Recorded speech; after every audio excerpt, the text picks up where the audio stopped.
My name is Heidi Foster, and I am the CEO of Mission Cara. Mission Cara is the leading faith-based NGO in Ireland, working with both Irish religious and lay missionaries in over 50 countries around the world. Our 89 members work in the areas of education, health, income generation and livelihood, and human rights. I am delighted that Mission Cara has nominated Colette Nkundu as this year's Dóchas Global Citizen of the Year. Colette joined Mission Cara 2 years ago, quickly establishing herself as a mentor and role model to junior staff. She works to develop the skills and capacities of members in over 50 countries. She shares her vast experience with the wider NGO sector as Vice Chair of the Dóchas HIV and AIDS Working Group. Born and raised in Rwanda, Colette read an economics and accounting degree from the Rwandan National University and a master's in social science at the Free University of Brussels in Belgium. A high-profile appointment and the opportunity to work closely with her fellow Rwandans led Colette to take up a position at the World Bank in Kigali, where she was responsible for the coordination of aid. The panic, anguish, fear, and loss of 1994 forced Colette to find a new home, and so she arrived on Irish shores, determined to carve out a new path. She quickly took up with Chokra, working in close collaboration with Irish missionaries in Nigeria, DRC, Sierra Leone, Haiti, and Brazil. She pioneered new programs in solidarity with local grassroots farmers, ensuring sustainability by developing capacities and relationships. Colette's personal experience of genocide and conflict were never far from her thoughts. She joined the team at the Glentree Center for Peace and Reconciliation, designing programs for communities in conflict in Mali and Palestine, amongst others. A woman of dignity and courage, Colette represents the power of human resilience.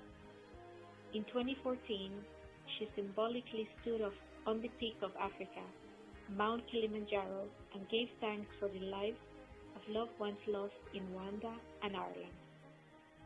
Colette hosts Zen meditation and yoga workshops and has recently established a Facebook page sharing inspirational messages for spiritual growth. I will now hand over to some of Colette's friends and colleagues from the sector. I think Colette deserves this award because, having suffered herself so personally in the Rwandan genocide, losing members of her family, having to flee her country, she has really taken on the job of campaigning for other people's human rights. She went and she stood as a witness in Arusha to the trial of some of the genocide there. A really brave thing to do, a lonely thing to do, to go and travel out there by yourself and do that. And I suppose looking back at my own life, I would say that one of the most inspirational people that I have ever met in my life has been Colette. And Colette has journeyed with me since the very first time that we met, and she has been an enormous support to me. Just in terms of how she deals with people, she has a way of making everybody feel really special, really unique, and really important in her life. And that's quite a tribute to have. How she has dealt in her life with her own journey, there's been sadness there, there's been very happy and good times as well. But it's really been an inspiration to me in terms of my own life and how I live it. And her whole work around acceptance, I have found extremely inspiring and helpful and beneficial to me. And I know it's been helpful and beneficial to many other people in their lives.